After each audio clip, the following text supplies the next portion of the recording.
What is going on, guys? Will Mike's Random Videos back in another video, and today I'm going to be telling y'all how you can make a YouTube video in 2022, I guess. So, first step, filming. With as high quality as some smartphone cameras have gotten in 2021, you could probably use a smartphone camera, I guess. Why am I calling it a smartphone? It makes me sound like an old person. You use a phone camera, probably get away with it just fine, except with phones you have to buy more adapters and stuff for like accessories. Now, what I'm using right now is a Nikon D3200, and I'm recording in 1080p 30. Only recording like 60 frames per second if you're doing outside sort of vlog style of stuff, or you're trying to slow-mo. Now, next tip I have, or you could use like something like Gopro also. But the next tip I have is audio, and you'll see if I actually zoom out a good bit here. I have this microphone right here. Yeah, and you'll also see that I'm not actually in front of a city. If the focus did that, should have made it look good. This microphone right here, which is just slightly out of frame, is actually a $20 microphone. It's a 14-inch microphone from a brand called Neweer, I think. And I would recommend it. I don't recommend it for doing vlogs. If you're doing vlogs, I'd recommend this microphone right here, which this is a Deity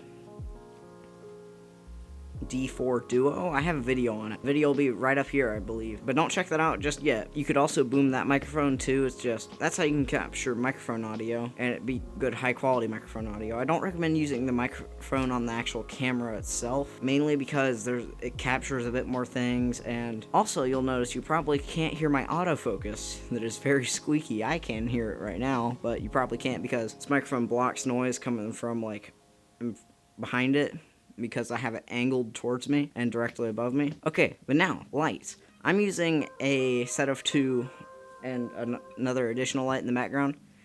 My main key light right here, which I have slightly positioned like 45 degrees of the camera, which is what I do recommend if you want to get that like sort of cinematic look or whatever. I also have another light that I can't see the reflection, but on camera it may be reflected to the back of my head to add as like separation from the background or something. The fact that Louise just hopped in my lap, I don't know if she's visible or not, brings us into our next segment, B-roll. Because if you're making a video about your cat, you want to put B-roll of your cat on screen if you're talking about your cat. And if you don't know what B-roll is, it's basically what I'm putting over this A-roll as I talk about stuff. And A-roll is me talking, basically, and on camera. B-roll is what you put over the screen, and it makes it look really professional, and you can just light B-roll as separately and record it later. Louise, say hi. Say hi. With your B-roll, you want to cut the audio in, or like you don't even have to have audio on your camera while you're recording it, but it doesn't matter because what you're recording B-roll of a product or whatever you're talking about, you can cut the audio out and post. Now, if you're a gaming creator, none of that stuff in the first section will apply to you, which is why I told you to skip to here. And what you're going to need as a gaming creator is, for one, a good microphone and OBS Studio. And for your type of microphone, you're not going to need this thing or this thing. These are what's called shotgun microphones. And that's more of, small ones more for vlog creators, and the big microphone's more of studio setups. If you're a gaming creator, you're gonna need something that's you can probably find for a bit cheaper, actually. Well, except for the gigantic microphone. You're gonna need what's called a cardioid microphone, which you can get a Blue Yeti or something like that, or you can get something like a Razer Siren Mini or something, which I have a video on. Or you could even get something that's like on a boom arm setup, like for say a Toner Q9 or something, and then that'll be like a really crispy audio quality. Like your Razer Siren Mini has very crispy audio quality. I can tell you the Toner Q9 has a bit more mid-tone, so you need to EQ it a little bit. You're also going to need what's called OBS Studio, and you're going to need a PC that can actually play and record at the same time. So you're going to need pretty good PC for that. Like, you don't need super high-end, but you need moderately high-end to try and be a PC gaming creator. I don't really know as far as console, because console's a bit harder to set up and stuff, but if you're trying to be a PC content creator, you don't want blue switches in your keyboard, or even Razer greens. You want a nice sort of quieter sound. That way it's not being picked up by your microphone. Editing.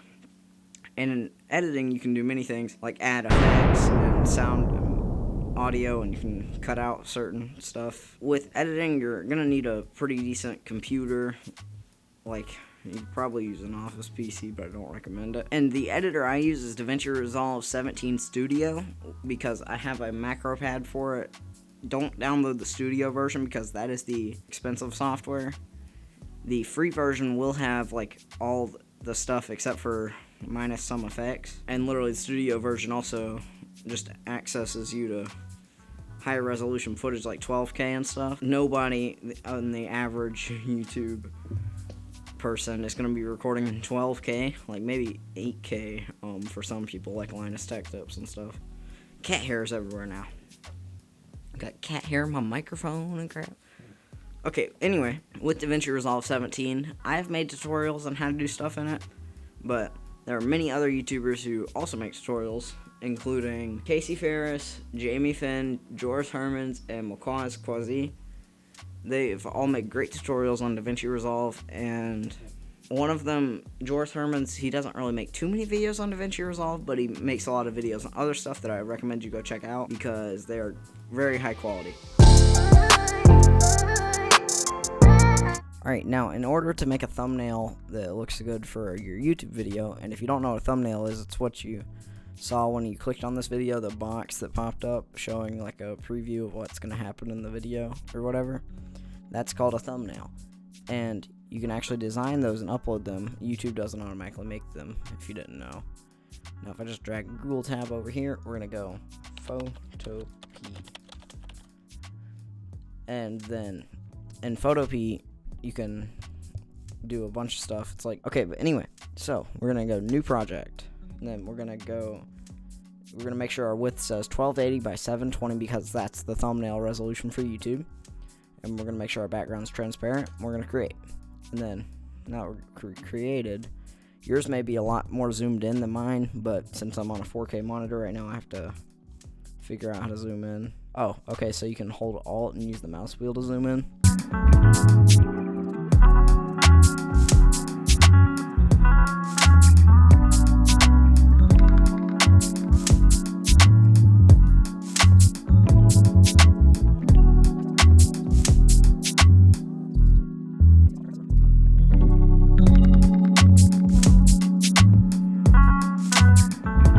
Bam. Yeah, that's how you can create a thumbnail for free, and it'd be fairly easy. You basically just look up PNG images if you want to get something like this camera icon that I used earlier. And yeah, that's how you create a thumbnail. You may be already trying to post a video in just YouTube itself, which I don't recommend you doing because you don't have nearly as much options of how you post it. Or going up to YouTubestudio.com. It's a software owned by YouTube, but like it's their studio so that you can see your analytics and all that of your videos. And so basically you want to click upload. I believe it's in the top right of your YouTube Studio content or YouTube Studio, and then you want to drag the file of your video that you exported in your editor. Then once you're there, you can do much stuff like add a title, a description, and in your title you want to put like a question or whatever. That's what most people do. The reason that it still pops up whenever someone searches something specific that you would have normally put in your title, like how to do something or whatever, or like something review, is you go down to where it says tags and you can write a bunch of stuff. I always try and get exactly 500 words just to mess with the YouTube algorithm. But then you can also, you'll see it's like sort of halfway down, there will be several boxes of like still frames in your video, and you want to click where it says create or upload a thumbnail, and you upload your thumbnail that you made in whatever software you use. I just use Photopea, which I just click export and do all that and download it, and then re-upload it, and then add it to a file on my hard drive. And then you can also add what's called an end card, and that's where at the end of videos on a lot of channels you'll see people add their channel and then their several other, or they have like other videos that they want you to go and check out. And the way you do that is by adding an end card, and you just basically drag the thing on screen. I create a custom one where basically all I have to do is move it around. The place where I actually made end screen that I put the end card over was actually on Canva.com. I saw this video from Think Media where he explained how you can make an end card online, and Basically, you have to do a very small amount of work because, let's face it, if you're new to editing, you're probably not going to have the best like experience as far as editing your video and making motion graphics and stuff. Once you go all the way to the end, you pass all the checks, because don't upload anything copyright or else YouTube will be mad. However, if you do upload a copyright video, just make it very tiny and in like left corner of the video or like dead center, and just have it really zoomed out, because then YouTube counts as not copyright, which is kind of dumb, but I'm not complaining because I don't post copyright stuff. Stop the cap! Then you just click next and stuff, and then at the very last part you'll see where it says save or publish. Down below all that you'll see schedule upload or whatever, and you click that, and you can schedule it to post at a specific time. Normally I have it set to post at like Saturday at 10 a.m. or something. But you can post stuff for like years in advance. Like Mr. Beast posted a video like a really long time ago whenever YouTube Studio like first started doing the scheduled uploads and stuff. Set it to post like several years in advance. That way older video post on like the newer part of his channel or whatever. Let me know if you want me to make another video talking about camera setups or whatever down in the comments below. And yeah, this has been how to make a video, or how to make a YouTube video, and I'll see you in the next one, and goodbye.